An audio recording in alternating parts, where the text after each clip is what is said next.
Hello friends, मेरे digital classes में फिर से नए सेशन में आप लोग का बहुत बहुत स्वागत करता हूं। तो फ्रेंड्स, हम छत्तीसगढ़ के आधुनिक काल के जो इतिहास हम पढ़ रहे थे।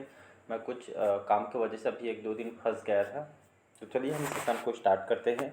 ये हमारा दूसरा पार्ट है। इसका पहले छत्तीसगढ़ के आधुनिक विस्तार का जो है आपका पहले पार्ट में अपलोड कर चुका हूँ। उसके पहले पार्ट में 15 क्वेश्चन कवर कराया था। तो हम 16 क्वेश्चन से स्टार्ट कर रहे हैं। तो पहले पार्ट को देख लीजिएगा। सारे क्वेश्चन आपके एसआई मेंस के लिए, साथ ही साथ पीएससी मेंस के लिए, तो सभी एग्जाम के लिए, चाहे आप पटवारी की तैयारी कर रहे हैं, चाहे एडीओ को, चाहे कोई भी एग्जाम का तैयारी कर रहे हो, तो लगभग सभी एग्जाम को आपको कवर कराएगा। तो चलिए सेशन को बढ़ाते आगे। इसके पहले अगर पहले बार आए तो चैनल को सब्सक्राइब करके रख लीजिएगा ताकि नोटिफिकेशन आप तक पहुँच पाए। तो क्वेश्चन हमारा 16 क्वेश्चन। सन 1855 ईस्वी में छत्तीसगढ़ में नियुक्ति डिप्टी कमिश्नर कौन थे? तो Charles Edmund, Charles Elliot, Charles Macpherson या आपका चार्ल्स हावेल। तो इसका करेक्ट आंसर हो जाएगा चार्ल्स इलियट। तो इनका जो शासनकाल है मतलब 1855 इन्होंने छत्तीसगढ़ के नियुक्ति डिप्टी कमिश्नर के रूप में इनको नियुक्ति की गई है चार्ल्स इलियट जी को। तो इसको याद रखिएगा, ये आपके ब्रिटिश अधिकारी थे, इनको डिप्टी कमिश्नर के रूप में इनको नियुक्ति की गई थी। अगला क्वेश्चन देखते हैं।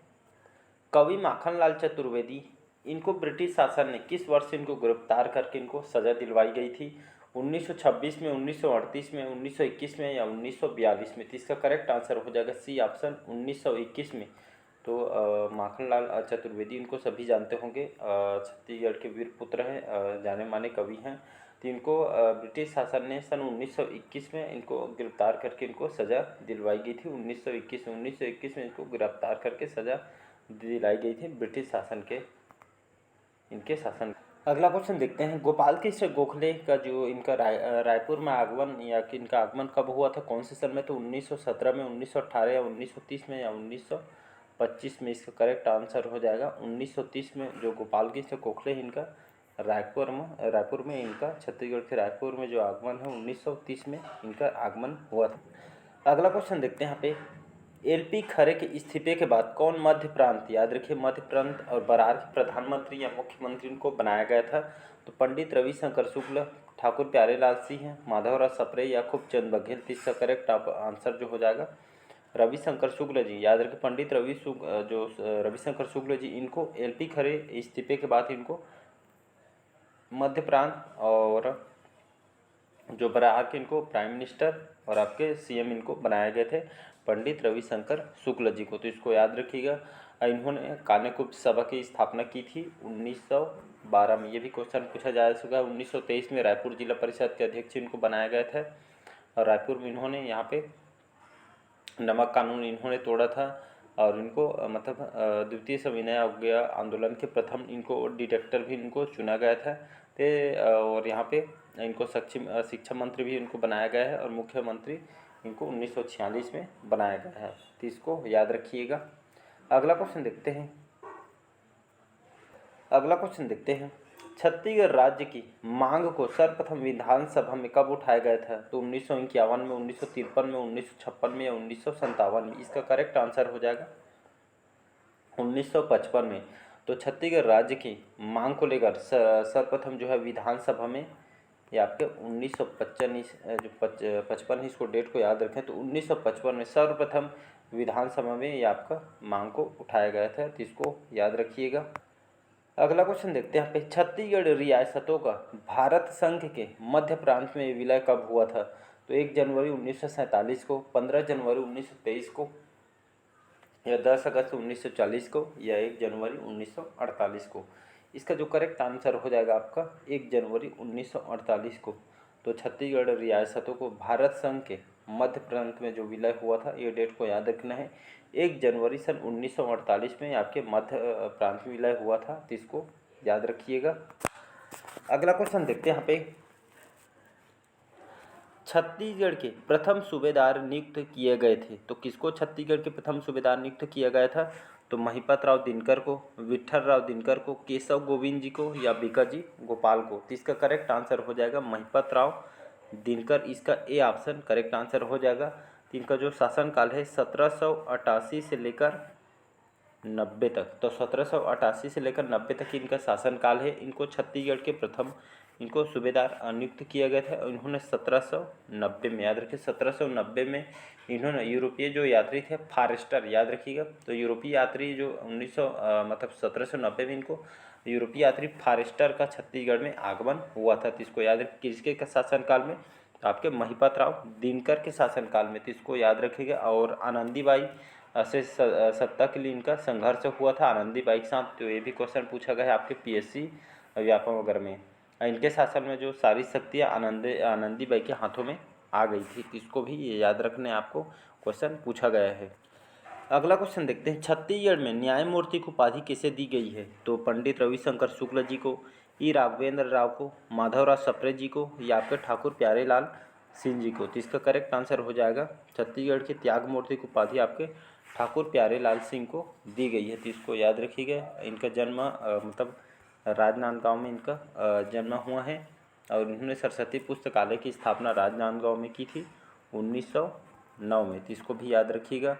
और छत्तीसगढ़ में 1945 भू आंदोलन व सर्वोदय आंदोलन का भी इनको कमान संभाली गई थी। तो इसको याद रखिए। बीएनसी मिल हड़ताल हुआ था 1920 में, जिसका नेतृत्व इन्होंने की थी। ये आपका हड़ताल 36 दिन तक आपका चला था। और पट्टा मत लो 1930 में, यह लगान मत दो, ये आपका आंदोलन इनके द्वारा चलाई गई थी। अगला क्वेश्चन देखते हैं, राज्य की प्रथम महिला शासिका कौन है, तो प्रफुल्ल कुमारी देवी, रानी चंद्र कुमारी, कमला देवी, या रानी इंद्रावती। तो इसका करेक्ट आंसर हो जाएगा प्रफुल्ल कुमारी देवी। तो ये आपके राज्य की प्रथम महिला शासिका है, तो इसको याद रखिएगा, क्वेश्चन पूछा। अगला क्वेश्चन देखते हैं, सेंट ऑफ जेरूसलम, याद रखिए सेंट ऑफ जेरूसलम की उपाधि यहाँ पे मतलब किसको मतलब दिया गया था, किसको जाना जाता है, तो रुद्र प्रताप देव, प्रफुल्ल चंद्र भंजदेव, या दरियादेव, या अजमेर सिंह। इसका जो करेक्ट आंसर हो जाएगा आपका रुद्र प्रताप देव। इनको सेंट ऑफ जेरूसलम की उपाधि से इनको नवाजा गया। तो इनका जो शासनकाल है रुद्र प्रताप देव के, इनका 1891 से 21 तक 1921 तक इनका शासनकाल है। इनको सेंट ऑफ जेरूसलम की मतलब ब्रिटिश साम्राज्य के द्वारा इसको दी गई थी। और जगदलपुर का जो आपके चौराहों का नगर इनको द्वारा बनवाया गया था। और इसके शासनकाल में गुंडाधुर के 1910 में जो आपके बस्तर का जो बस्तर में भूमकाल विद्रोह का इन्होंने प्रारंभ मतलब हुआ था इनके शासनकाल। बस्तर में घटी पोनी प्रथा जो महिलाओं के क्रय विक्रय से संबंधित है, तो इसकी शुरुआत भी इनके शासनकाल में हुई थी। इसको याद रखिएगा। अगला क्वेश्चन देखते हैं यहाँ पे, होम रूल लीग योजना में रायपुर जिले का प्रतिनिधित्व किसने किया था, तो मूलचंद बागड़े ने, लक्ष्मण राव उदयगिरकर ने, या आपके राय बहादुर ठक्कर ने, या अंबिका प्रसाद वर्मा जी ने। तो इसका करेक्ट आंसर हो जाएगा आपका राय बहादुर ठक्कर। तो होम रूल लीग योजना में रायपुर जिले का प्रतिनिधित्व आपके राय बहादुर ठक्कर ने की थी। तो इसको याद रखिएगा। अगला क्वेश्चन देखते हैं यहाँ पे, वर्ष 1924 में पंडित रविशंकर शुक्ल जी द्वारा कौन सी पत्रिका निकाली थी, तो उत्थान, उत्कर्ष, कान्यकुब्ज, या आपके आलोक। तो इसका करेक्ट आंसर हो जाएगा कान्यकुब्ज। या आपके कौन से सन में निकाली गए थे कान्यकुब्ज जो ये आपका 1924 में पंडित रविशंकर शुक्ल के द्वारा। ये आपके इनका जन्म जो कि आपके एमपी में इनका जन्म हुआ था। रायपुर जिला परिषद के इनको अध्यक्ष भी बनाया गया है। और नमक कानून इन्होंने द्वारा तोड़ा था आपके रायपुर में, तो उसको याद रखिएगा। और 1932 में द्वितीय सविनय अवज्ञा आंदोलन के प्रथम इनको डिटेक्टर भी चुने गए थे। और रायपुर में महाकौशल नामक जो दैनिक पत्रिका का भी इनके द्वारा प्रकाशन किया गया है। और इनको मतलब सीपी और बरार प्रांत में इनको मतलब शिक्षा मंत्री और मंत्रिमंडल में इनको शिक्षा मंत्री नियुक्त की गई है। और इनको मुख्यमंत्री भी बनाया गया था। इसको याद रखिएगा। अगला क्वेश्चन देखते हैं, मध्य प्रांत एवं बरार के कांग्रेसी मंत्रिमंडल के किस शिक्षा मंत्री ने शिक्षा मंदिर योजना प्रस्तुत की थी, तो घनश्याम सिंह गुप्त, पंडित रविशंकर शुक्ल, खूबचंद बघेल, या इनमें से कोई नहीं। इसका करेक्ट आंसर हो जाएगा पंडित रविशंकर जो शुक्ल जी। इनको मध्य प्रांत और बरार के जो कांग्रेस मंत्रिमंडल के इनको सक्षम मंत्री इनको नियुक्त की गई थे। और इन्होंने शिक्षा मंत्री योजना आपका स्टार्ट किया गया था। तो इसको याद रखिए। इनको 1937 में इनको शिक्षा मंत्री इनको बनाया गया था। और मुख्यमंत्री सीपी केंद्रीय प्रांत और बरार प्रांत में मुख्यमंत्री इनको 1946 में बनाया गया था। तो इसको याद रखिएगा। नेक्स्ट क्वेश्चन, अगला क्वेश्चन देखते हैं, मध्य प्रांत और बरार के गवर्नर के पद पर नियुक्त होने वाले छत्तीसगढ़ के प्रथम व्यक्ति कौन थे?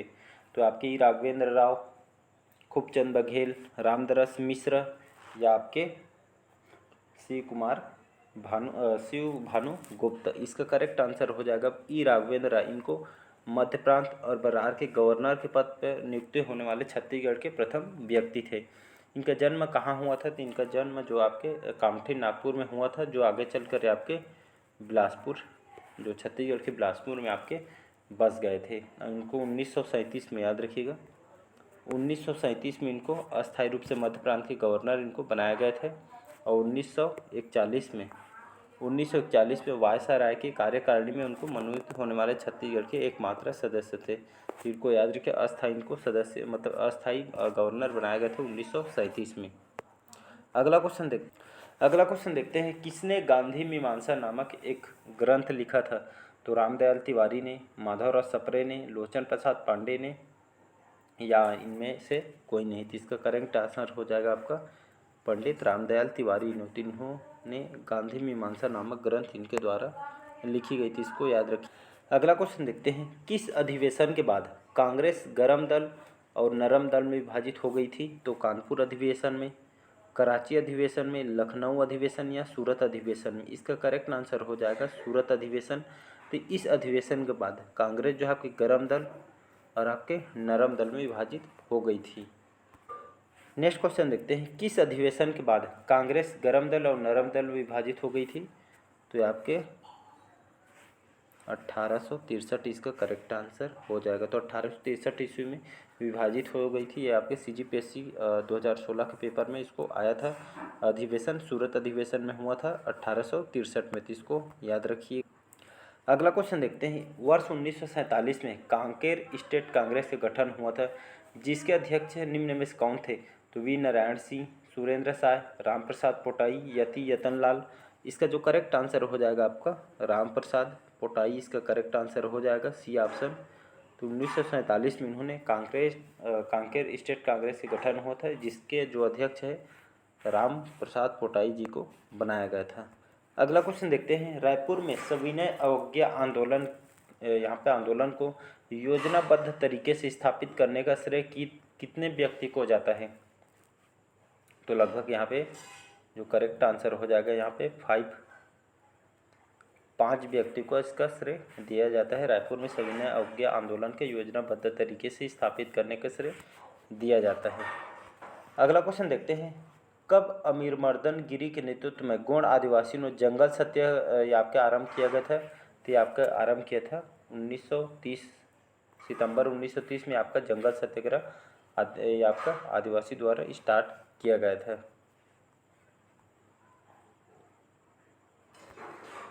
अगला क्वेश्चन देखते हैं, भारत छोड़ो आंदोलन के दौरान शासकीय संपत्ति को जलाने वाले प्रमुख नेता कौन थे? तो रघुनंदन सिंह राउल, राजकिशोर वर्मा, रणवीर सिंह शास्त्री या खूबचंद बघेल। तो इसका करेक्ट आंसर जो हो जाएगा आपका रघुनंदन जो सिंह राउल थे। तो इन्होंने आपके भारत छोड़ो जो आंदोलन हुआ था, इसके दौरान जो शासकीय संपत्ति को जलाने वाले प्रमुख नेता थे रघुनंदन सिंह राउल जी। इसको याद रखिए।